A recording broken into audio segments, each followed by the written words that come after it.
Assalamualaikum warahmatullahi wabarakatuh. Perkenalkan, nama saya Siti Namira Ali Gasha dari S1 Akuntansi 2019. Ingin mempresentasikan skripsi saya tentang pengaruh profitabilitas, arus kas, leverage, dan pertumbuhan perusahaan terhadap financial distress. Dosen pembimbing saya ada Pak Unggul Purwohedi dan Budia Armeliza.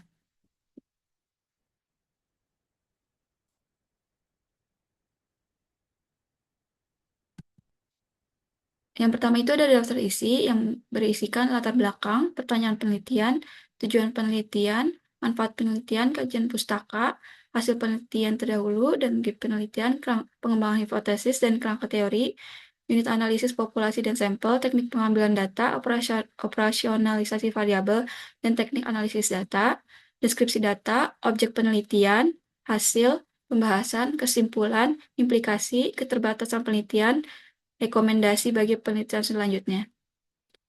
Yang pertama itu adalah latar belakang. Persaingan semakin ketat di era globalisasi bisa mengakibatkan pengeluaran perusahaan semakin tinggi dan dapat mempengaruhi kondisi keuangan perusahaan. Jika perusahaan tidak dapat bersaing, maka perusahaan akan mengalami kerugian, yaitu perusahaan terjerumus dalam kondisi kesulitan keuangan. Kondisi kesulitan keuangan yang dialami perusahaan dapat disebut sebagai financial distress. Menurut Christine et al., financial distress merupakan tahap di mana kondisi keuangan yang dialami perusahaan mengalami penurunan hingga berujung pada kebangkrutan. Kondisi financial distress benar terjadi secara luas pada berbagai perusahaan yang ada di dunia, terutama saat terjadi krisis ekonomi maupun adanya peristiwa yang mempengaruhi stabilitas perekonomian global. Peristiwa tersebut adalah pandemi COVID. Meskipun kondisi ekonomi mulai mengalami pemulihan pasca pandemi, namun tidak sedikit perusahaan yang masih mengalami tekanan keuangan yang mengarah pada kondisi financial distress. Berdasarkan data terbaru dari Bursa Efek Indonesia per 30 Desember tahun 2025, sebanyak 13 perusahaan di sektor basic materials yang sedang mengalami financial distress, di mana perusahaan-perusahaan tersebut terkena suspensi lebih dari 6 bulan dan terancam delisting. Beberapa perusahaan tersebut diantara lainnya PT Alumindo Light Metal Industry, PT Terindo Natama, PT HK Metals Utama. Dilansir dari IDX Channel, PT Alumni Light Metal Industry dihentikan sementara oleh Bursa Efek Indonesia karena jumlah saham free float-nya hanya sekitar 2,5%, sehingga jauh di bawah ketentuan minimum BI sebesar 7,5%. Dilansir dari Emiten News, PT Terindo Natama, perdagangan sahamnya dihentikan sementara oleh BI, Bursa Efek Indonesia, sejak tanggal 1 Februari 2024 hingga pengumuman bursa lebih lanjut. Kondisi tersebut terjadi karena PT Terindo Hanatama dinyatakan pailit oleh Pengadilan Negeri Jakarta Pusat setelah PT Bank Rakyat Indonesia menggugat permohonan kepailitan penundaan kewajiban pembayaran utang kepada PT Terindo Hanatama. Dikutip dari swa.co.id, PT HK Metal Utama kena suspensi lebih dari 6 bulan sejak 3 Juli 2023 akibat tidak memiliki pihak pengendali dan tidak memenuhi kewajiban pelaporan keuangan. Selain itu, keberlangsungan usaha juga terganggu akibat 2 anak usaha perseroan berhenti beroperasi karena kerugian yang berkelanjutan. Pertanyaan penelitian pertama yaitu, apakah profitabilitas memiliki pengaruh negatif terhadap financial distress? Yang kedua, apakah arus kas memiliki pengaruh negatif terhadap financial distress? Yang ketiga, apakah leverage memiliki pengaruh positif terhadap financial distress? Yang keempat, apakah pertumbuhan perusahaan memiliki pengaruh negatif terhadap financial distress? Tujuan penelitian yang pertama itu menganalisis pengaruh profitabilitas terhadap financial distress. Yang kedua itu menguji dan menganalisis pengaruh arus kas terhadap financial distress. Yang ketiga itu menganalisis pengaruh leverage terhadap financial distress. Yang keempat itu menguji dan menganalisis pengaruh pertumbuhan perusahaan terhadap financial distress. Manfaat penelitian yang pertama itu mengembangkan ilmu akuntansi dalam bidang manajemen keuangan mengenai profitabilitas, arus kas, leverage, pertumbuhan perusahaan, dan financial distress perusahaan.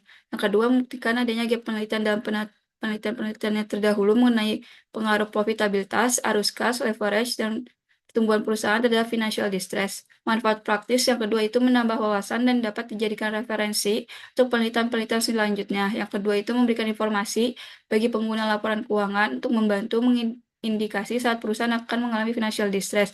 Yang ketiga itu memberikan masukan kepada perusahaan untuk memperhatikan kondisi keuangannya yang dapat berpengaruh jika terjadi financial distress. Teori yang pertama itu ada teori keagenan. Teori keagenan atau agensi teori diperkenalkan pertama kali oleh Johnson dan Maclean pada tahun 1976. Menurut Putri dan Tumirin tahun 2025, teori keagenan adalah teori yang menjelaskan tentang hubungan kontraktual antara seseorang atau beberapa orang yang bertindak sebagai prinsipal atau pemilik saham dan agen atau pihak yang mengelola perusahaan. Prinsipal merupakan pihak yang memberikan arahan dan mendelegasikan kewenangan kepada agen untuk mengelola perusahaan serta mengawasi kegiatan yang dilakukan oleh agen agar tetap berjalan dengan tujuan yang telah ditetapkan menurut Cahyani dan Nugraini tahun 2024. Sedangkan agen merupakan pihak yang menjalankan kegiatan operasional perusahaan sesuai dengan arahan dan kewenangan yang diberikan oleh prinsipal serta bertanggung jawab dalam melaksanakan kegiatan tersebut. Konsep yang pertama itu ada financial distress. Menurut Lopa et al., financial distress adalah kondisi ketika perusahaan mengalami kesulitan keuangan yang serius karena jumlah kewajibannya lebih besar dibandingkan jumlah aset yang dimiliki. Financial distress biasanya diukur menggunakan beberapa model yaitu Altman-J-score, Springate, Chmielewski, dan Grover. Yang kedua itu ada profitabilitas. Menurut Sinta dan Rihajo tahun 2025, profitabilitas merupakan rasio keuangan yang digunakan untuk menunjukkan kemampuan perusahaan dalam menghasilkan laba dari penggunaan seluruh aset yang dimiliki selama periode tertentu. Perusahaan yang mampu menghasilkan laba secara terus-menerus menunjukkan bahwa perusahaan tersebut memiliki kinerja operasional yang baik serta memiliki kemampuan untuk mempertahankan keberlangsungan usahanya di masa yang akan mendatang. Sebaliknya, perusahaan yang mengalami rugi atau penurunan laba secara terus-menerus berpotensi mengalami kesulitan keuangan atau financial distress. Menurut Kashmir, ada beberapa jenis rasio yang digunakan untuk mengukur laba yaitu ROA, ROE, NPM, dan GPM. Arus kas menurut Ramadhani dan Nursian tahun 2026, arus kas merupakan salah satu komponen yang penting dalam laporan keuangan yang menggambarkan aliran arus kas masuk dan kas keluar yang terjadi dalam perusahaan selama periode tertentu. Arus kas merupakan salah satu informasi yang penting dalam analisis laporan keuangan karena menggambarkan kemampuan perusahaan dalam menghasilkan kas dari kegiatan operasional dan kemampuan perusahaan dalam memenuhi kewajiban keuangannya. Menurut Susanto dan Jonathan, tahun 2021 ada dua metode untuk menyajikan laporan arus kas, yaitu metode langsung dan metode tidak langsung. Yang keempat itu ada leverage. Leverage menurut Shivaya dan Mauludi tahun 2025 merupakan rasio yang digunakan untuk mengukur sejauh mana perusahaan menggunakan utang untuk membiayai aset dan kegiatan operasional perusahaan. Leverage juga digunakan untuk menggambarkan tingkat resiko keuangan yang akan dialami oleh perusahaan. Jika rasio leverage perusahaan tinggi, maka beban utang yang harus dibayar oleh perusahaan pun tinggi, sehingga resiko perusahaan akan mengalami financial distress pun menjadi meningkat. Menurut Awalia dan Syahjuni tahun 2025 ada beberapa rasio yang digunakan untuk mengukur leverage, yaitu DAR, DER, LTDR, dan Tire. Yang kelima itu ada pertumbuhan perusahaan. Firm growth atau pertumbuhan perusahaan menurut Rahmawati dan Setiawati merupakan kemampuan yang dimiliki oleh perusahaan dalam meningkatkan dan mempertahankan posisi ekonomisnya baik dalam perekonomian maupun industri yang dijalankan, di mana pertumbuhan tersebut terjadi akibat adanya peningkatan volume bisnis. Kinerja keuangan yang sehat menunjukkan bahwa adanya kestabilan dalam pertumbuhan perusahaan. Sebaliknya, jika pertumbuhan perusahaan menurun, maka dapat menjadi indikasi bahwa adanya permasalahan dalam kinerja keuangan yang berpotensi perusahaan mengalami financial distress. Penelitian terdahulu untuk profitabilitas itu ada Yuanita dan Priyadi. Hasilnya berpengaruh positif signifikan terhadap financial distress. Kedua ada Ratuela et al. Tahun 2022 hasilnya berpengaruh negatif signifikan terhadap financial distress. Yang ketiga ada Firmansyah tahun 2023 hasilnya tidak berpengaruh terhadap financial distress. Yang kedua itu ada arus kas. Khotimah dan Gantino tahun 2024 hasilnya memiliki pengaruh yang positif terhadap financial distress. Purwanisi dan Savitri tahun 2022 berpengaruh negatif terhadap financial distress. Yang ketiga itu ada Novitarsi et al. Tahun 2023 arus kas tidak berpengaruh terhadap kondisi financial distress. Yang ketiga itu ada leverage. Novitarsari et al. Tahun 2023 hasilnya itu berpengaruh positif terhadap financial distress. Khotimah dan Gantino tahun 2024 hasilnya tidak berpengaruh terhadap financial distress. Pertumbuhan perusahaan atau firm growth Aprilake et al. Tahun 2024 berpengaruh positif terhadap financial distress. Ratuela et al. Tahun 2022 berpengaruh negatif terhadap financial tetapi tidak signifikan terhadap financial distress. Rahmawati Setiawati, firm growth tidak berpengaruh terhadap financial distress. Pengembangan hipotesis. Yang pertama itu ada profitabilitas berpengaruh negatif terhadap financial distress. Yang kedua itu ada arus kas berpengaruh negatif terhadap financial distress. Yang ketiga itu ada leverage berpengaruh positif terhadap financial distress. Yang keempat itu ada pertumbuhan perusahaan berpengaruh negatif terhadap financial distress. Berikut kerangka konseptualnya.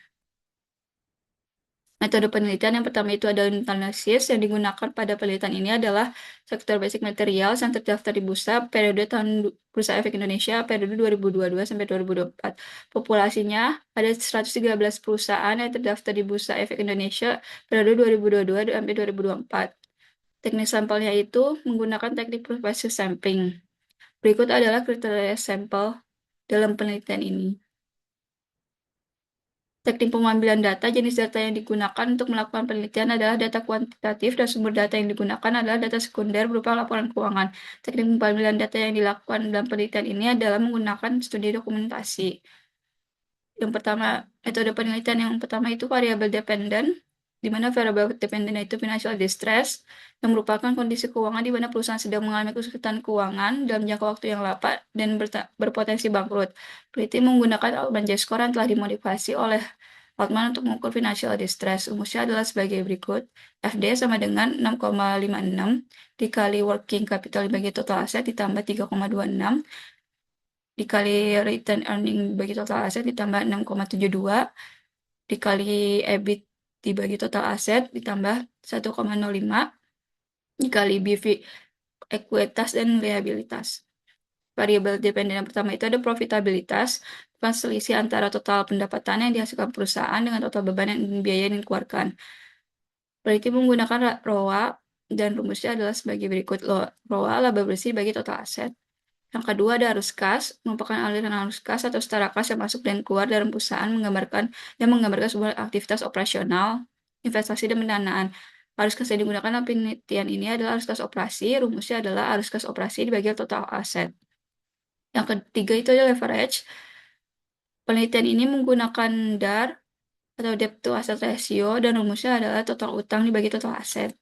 Pertumbuhan perusahaan dalam penelitian ini menggunakan sales growth sebagai proxy untuk mengukur pertumbuhan perusahaan.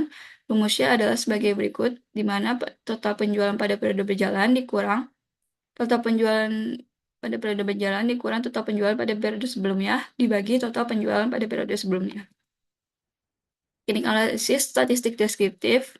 Menurut Gojali, tahun 2021, statistik deskriptif merupakan metode analisis yang menjelaskan suatu data dan dilihat dari nilai rata-rata, standar deviasi, nilai maksimum dan nilai minimum, dan nilai median. Analisis regresi data panel. Analisis regresi data panel merupakan metode analisis yang menggabungkan data time series waktu dan cross section antar perusahaan atau individu dalam suatu model. Rumusnya adalah sebagai berikut. Financial distress sama dengan konstata dibagi beta atau koefisien regresi variabel independen dikali ROA ditambah beta dikali AKO ditambah beta dikali DAR ditambah beta dikali sales growth dan error term.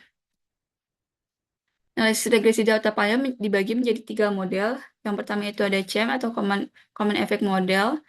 Di sini CEM digunakan untuk merupakan model regresi data yang mengasumsikan bahwa tidak terdapat perbedaan karakteristik antar individu maupun antar waktu.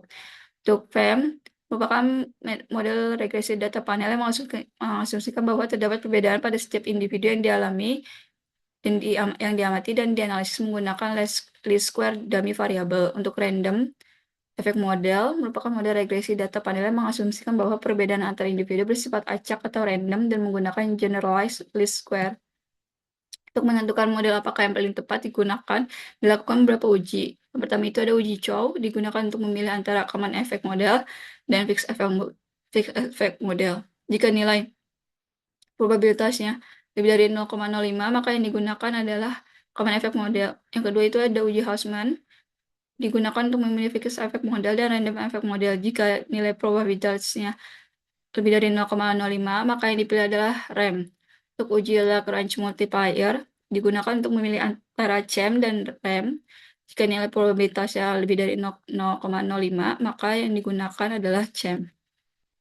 Uji asumsi klasik yaitu uji normalitas yang pertama, merupakan ujian yang digunakan untuk menguji apakah residual tersebut telah berdistribusi dengan normal atau tidak.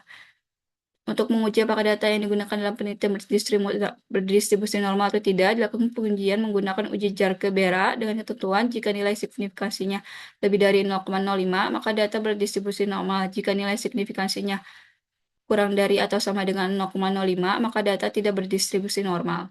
Kedua itu aja uji multikolinialitas digunakan untuk menguji apakah dalam regresi ditemukan adanya korelasi antar variabel independen menurut Cahyana, Indrawan, dan Himawan tahun 2025. Model regresi yang baik seharusnya tidak terjadi korelasi antar variabel independen. Jika nilai korelasinya kurang dari 0,80, maka data dapat disimpulkan bebas dari multikolinialitas. Yang ketiga itu ada uji heterosidasitas. Uji hetero dilakukan untuk mengetahui apakah dalam model regresi terjadi ketidaksamaan varian dari residu pengamatan satu ke pengamatan yang lain. Dalam penelitian ini, untuk uji heterosidasitas menggunakan metode uji Gleiser dengan kriteria yaitu jika signifikansinya lebih dari 0,05 maka tidak terjadi hetero. Namun jika signifikansinya kurang dari 0,05 maka terjadi heteroskedastisitas. Yang keempat itu ada uji autokorelasi dilakukan untuk mengetahui apakah terjadi korelasi antara kesalahan pengganggu pada periode T dengan kesalahan pengganggu pada periode ke T1 atau sebelumnya. Jika terjadi korelasi maka jadi autokorelasi. Tidak. Untuk ketentuannya yaitu jika angka Durbin Watson di bawah -2, maka terdapat autokorelasi. Jika Durbin Watson di antara -2 sampai 2, maka dapat dikatakan bahwa tidak terdapat autokorelasi. Jika angka Durbin Watson yang di atas 2, maka tidak ada kesimpulan. Pengujian hipotesis yang pertama itu aja uji kelayakan model atau uji F. Kelayakan model atau uji F merupakan uji yang digunakan untuk mengetahui apakah model yang digunakan layak atau tidak menurut Ramadhani dan Nursiam tahun 2026. Ketentuan uji F yaitu jika nilai signifikansinya kurang dari 0,05 maka model regresi layak untuk digunakan. Namun jika nilai signifikansinya lebih dari 0,05 atau sama dengan 0,05 maka regresi tidak layak untuk digunakan. Yang kedua itu ada uji T, dilakukan untuk mengetahui pengaruh yang dimiliki masing-masing variabel independen secara parsial atau individual terhadap variabel independen. Jika nilai signifikansinya kurang dari 0,5, maka variabel independen berpengaruh terhadap variabel dependen secara parsial. Jika nilai signifikansinya lebih dari 0,05, maka variabel independen tidak memiliki pengaruh terhadap variabel dependen secara parsial. Ketiga itu ada uji koefisien determinasi dilakukan untuk mengetahui kemampuan model dan menerangkan variabel dependen. Nilai R² antara 0 sampai 1. Jika nilai R² mendekati 1, berarti kemampuan model menjelaskan variabel dependen semakin kuat. Jika nilai R² mendekati 0, berarti kemampuan model menjelaskan variabel dependen semakin lemah. Objek penelitian populasinya itu ada 113 perusahaan sektor material yang terdaftar di Bursa Efek Indonesia secara konsisten selama periode 2022 sampai 2024. Total sampelnya itu ada 84 perusahaan. Total observasi awalnya itu ada 252 observasi, total observasi akhirnya itu ada 222 observasi. Analisis statistik deskriptif. Variabel pertumbuhan perusahaan yang diukur menggunakan sales growth memiliki tingkat kurtosis yang sangat ekstrim sebesar 24,01 disusul oleh variabel arus kas sebesar 6,62, variabel financial distress sebesar 5,74, dan variabel profitabilitas sebesar 5,45, dan nilainya jauh di atas nilai ideal yang berdistribusi normal yaitu 3. Sehingga peneliti memutuskan untuk menggunakan metode Winsorizing pada batas ambang persentil tertentu yaitu 5% dan 95% khusus variabel ROA, AKO, SG, dan FD untuk mengatasi data ekstrem tersebut. Variabel financial distress memiliki nilai minimum sebesar minus 6,15 yang dimiliki oleh PT Wilton Makmur Indonesia pada tahun 2024. Nilai maksimum variabel financial distress dimiliki oleh PT Cita Mineral Investido sebesar 31,4.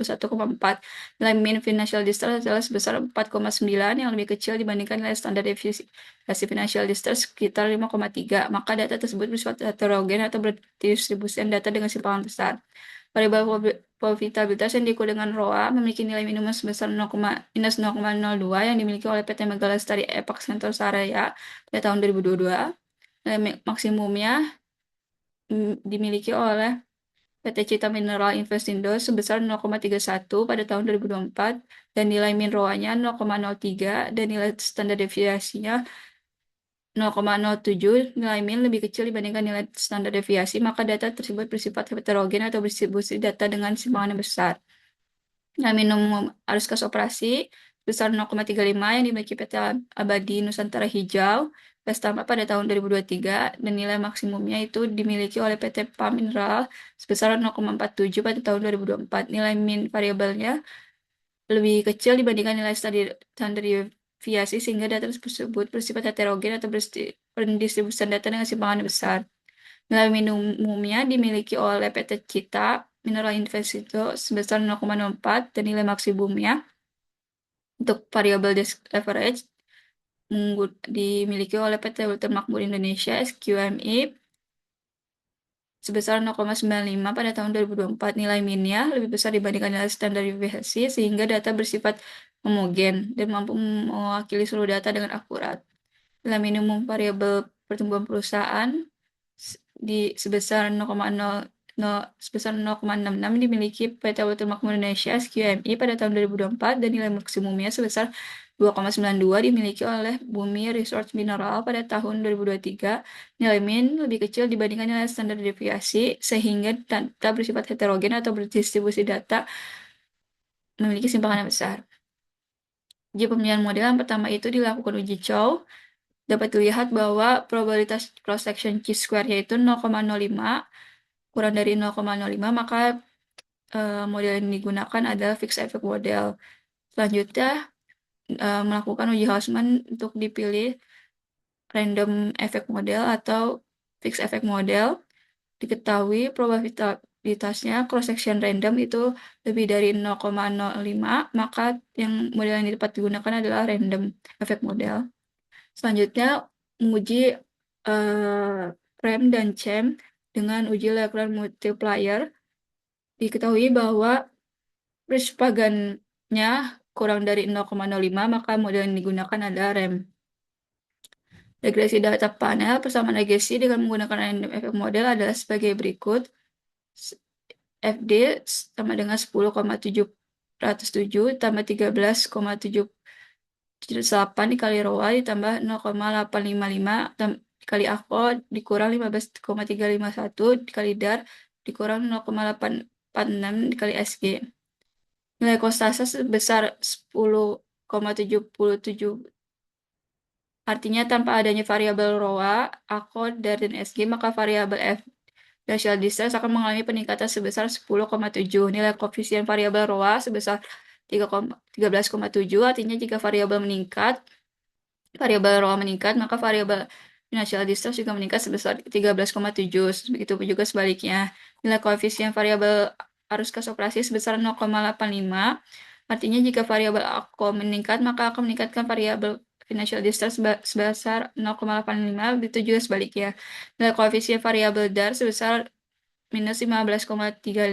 Artinya jika variabel DAR meningkat, maka akan menurunkan variabel Financial Distress sebesar 15,35. Begitu juga sebaliknya. Nilai koefisien variabel sales growth sebesar minus 0,84. Artinya jika variabel SG meningkat, maka akan menurunkan variabel Financial Distress sebesar minus 0,84. Begitu juga sebaliknya. Berikut adalah uji normalitas, di mana nilai probabilitas dari kebenarannya 0,13 dan lebih dari 0,05, maka dapat disimpulkan bahwa data dalam penelitian ini sudah berdistribusi secara normal.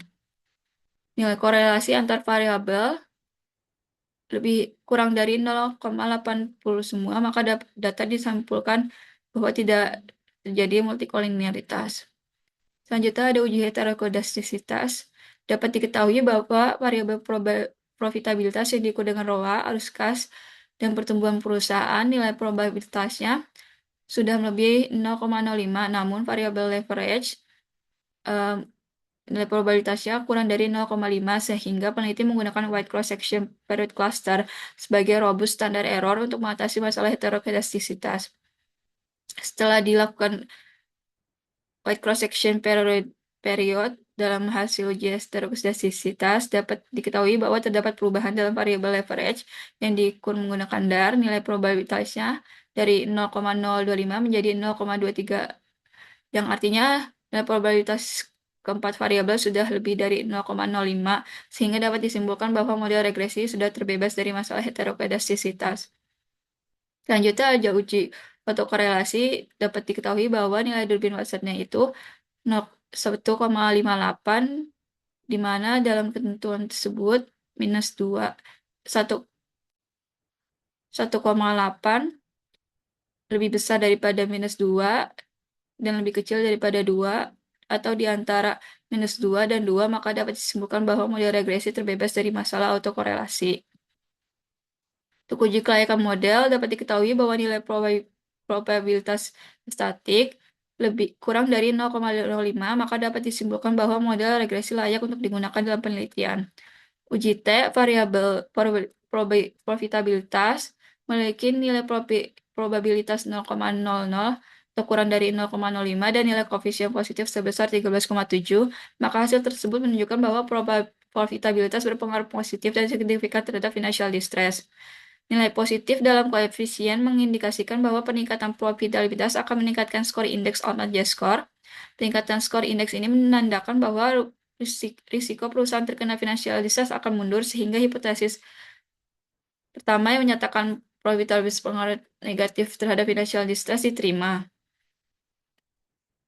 Yang kedua itu ada variabel arus kas yang memiliki nilai probabilitas lebih dari 0,05 dan nilai arus kas sebesar 0,85, maka disimpulkan bahwa arus kas operasi berpengaruh positif dan tidak signifikan, sehingga hipotesis yang menyatakan arus kas operasi berpengaruh negatif terhadap financial distress ditolak. Variabel leverage memiliki nilai probabilitas kurang dari 0,5 dan nilai koefisien minus 15,3. Maka dapat disimpulkan bahwa leverage berpengaruh negatif dan signifikan terhadap financial distress. Nilai negatif pada koefisien mengindikasikan bahwa peningkatan leverage akan menurunkan skor indeks Onoja score. Terus penurunan skor indeks ini menandakan bahwa kondisi perusahaan semakin mendekati kondisi financial distress, sehingga hipotesis 3 yang menyatakan leverage berpengaruh positif terhadap financial distress diterima. Variabel pertumbuhan perusahaan yang diukur dengan sales growth memiliki nilai probabilitas kurang dari 0,5 dan nilai koefisien sebesar 0,84, maka dapat disimpulkan bahwa pertumbuhan perusahaan berpengaruh negatif dan signifikan terhadap financial distress. Nilai negatif pada koefisien mengindikasikan bahwa peningkatan pertumbuhan perusahaan akan menurunkan skor indeks Onoja score. Penurunan skor indeks ini menandakan bahwa perusahaan semakin mendekati kondisi financial distress. Yang menyatakan pertumbuhan perusahaan berpengaruh negatif terhadap financial distress ditolak. Dapat diketahui bahwa nilai adjusted R-square adalah sebesar 0,74, maka dapat disimpulkan bahwa financial distress dipengaruhi oleh ROA, AQDAR, dan SG sebesar kurang lebih 70,48%, sedangkan 29,52%-nya dipengaruhi oleh faktor lain. Pengaruh profitabilitas terhadap financial distress. Hasil penelitian menunjukkan bahwa probabilitas berpengaruh positif dan signifikan, di mana nilai koefisien positif menunjukkan bahwa profitabilitas menaikkan nilai Onoja score, yang berarti semakin tinggi nilai profitabilitas, maka skor indeks Onoja score semakin naik dan menurunkan risiko financial distress. Temuan tersebut sejalan dengan teori keagenan yang menjelaskan bahwa manajemen sebagai agen memiliki tanggung jawab untuk mengelola sumber daya perusahaan secara efektif sesuai dengan kepentingan pemegang saham atau prinsipal. Jika profitabilitas yang tinggi menggambarkan bahwa agen telah mengelola aset perusahaan dengan optimal sehingga menghasilkan laba, sehingga perusahaan dinilai lebih baik. Yang kedua itu ada pengaruh arus kas terhadap financial distress. Hasil penelitian menunjukkan bahwa arus kas berpengaruh positif dan tidak signifikan. Hasil tersebut menunjukkan bahwa arus kas dari aktivitas operasi yang meningkat dapat menaikkan nilai Onoja score yang membuat kondisi perusahaan semakin sehat. Namun arus kas bersifat tidak signifikan, di mana hal tersebut menunjukkan bahwa arus kas tidak memiliki pengaruh yang kuat untuk memprediksi kondisi financial distress. Hasil penelitian ini tidak sejalan dengan teori keagenan yang menyatakan bahwa arus kas yang tinggi mencerminkan kemampuan manajemen atau pihak agen dalam mengolah kegiatan operasional perusahaan secara efektif, sehingga mampu menghasilkan kas yang memadai. Penelitian mendukung hasil penelitian yang dilakukan oleh Hermawati dan Setiawati yang mendapatkan hasil serupa, yaitu arus kas tidak berpengaruh signifikan terhadap financial distress. Penelitian yang lain memiliki hasil serupa, yaitu penelitian yang dilakukan Dewi et al. Yang menyatakan bahwa arus kas tidak berpengaruh signifikan. Namun hasil penelitian itu tidak sejalan dengan penelitian yang dilakukan oleh Purwaningsi dan Savitri tahun 2022 yang menyatakan bahwa arus kas berpengaruh negatif terhadap financial distress. Pengaruh leverage terhadap financial distress. Hasil penelitian menunjukkan bahwa leverage berpengaruh negatif dan signifikan, di mana nilai koefisien yang negatif menunjukkan bahwa leverage yang tinggi dapat menurunkan nilai Onoja score, yang berarti kondisi perusahaan tidak baik dan meningkatkan risiko financial distress. Hasil penelitian tersebut sejalan dengan teori keagenan, di mana jika memiliki perusahaan memiliki nilai leverage yang tinggi dapat memicu konflik keagenan antara prinsipal dan agen, karena agen dapat dinilai tidak mampu mengelola dana pinjaman secara optimal yang dapat meningkatkan potensi terjadinya financial distress. Penelitian ini juga sejalan dengan penelitian yang dilakukan oleh Widya Stuti, Novitasari Narastuti tahun 2023, serta Anggraini tahun 2024 menyatakan bahwa leverage berpengaruh positif terhadap financial distress. Namun terdapat penelitian yang memiliki hasil berbeda, yaitu penelitian dilakukan oleh Kotima dan Gentino tahun 2024, Rahmawati dan Setiawati tahun 2022, serta Mutianingsih dan Antiningsih tahun 2021, yang menyatakan bahwa leverage tidak berpengaruh signifikan terhadap financial distress. Pengaruh pertumbuhan perusahaan terhadap financial distress hasil menunjukkan bahwa pertumbuhan perusahaan berpengaruh negatif dan signifikan terhadap financial distress. Temuan ini sejalan dengan teori keagenan, di mana dalam teori keagenan, pertumbuhan penjualan yang tinggi dapat menjadi salah satu indikator yang digunakan oleh pemegang saham atau prinsipal untuk mengevaluasi kinerja manajemen atau agen dalam mengelola perusahaan. Penelitian mendukung hasil penelitian itu ya penelitian yang dilakukan Kusuma Dewi dan Ningsih tahun 2022, penelitian dan Muslimin tahun 2024, serta Nadab dan Hasmi tahun 2024 yang menyatakan bahwa sales growth berpengaruh negatif signifikan. Namun, hasil penelitian ini tidak sejalan dengan penelitian yang dilakukan oleh Prialke et al. Tahun 2024, serta penelitian dan Ningsih tahun 2021 yang menyatakan bahwa sales growth berpengaruh positif signifikan terhadap financial distress. Hasil penelitian ini juga tidak sejalan dengan penelitian yang dilakukan oleh Hemawati dan Setiawati serta Octaviani dan Zareta, di mana pertumbuhan perusahaan tidak berpengaruh terhadap financial distress. Aplikasi teoritis dalam penelitian itu yaitu peneliti ini mendukung teori keagenan yang menyatakan bahwa terdapat konflik kepentingan antara manajemen atau agen dengan pemegang saham atau prinsipal yang dapat mengaruhi keputusan keuangan serta stabilitas perusahaan. Dengan tata kelola keagenan yang optimal, agen dapat diharapkan mampu mengelola profitabilitas dan arus secara efektif dan sesuai dengan kepentingan prinsipal, bukan untuk kepentingan pribadi, agar kinerja perusahaan dinilai baik. Selain itu, prinsipal harus melakukan pengawasan terhadap keputusan yang diambil oleh agen, termasuk keputusan pendanaan dan strategi pertumbuhan perusahaan. Pengawasan tersebut bertujuan untuk mencegah penggunaan leverage yang berlebihan serta upaya menciptakan pertumbuhan perusahaan yang bersifat semu, karena keputusan tersebut berpotensi meningkatkan risiko financial distress. Implikasi praktis bagi manajemen perusahaan. Hasil penelitian ini memberikan implikasi bahwa manajemen perusahaan harus berhati-hati dalam peningkatan pertumbuhan perusahaan apabila untuk memenuhi keputusan pertumbuhan jualan tinggi bergantung pada penggunaan utang. Jika penggunaan utang tidak dilakukan secara efisien, maka dapat meningkatkan risiko terjadinya financial distress.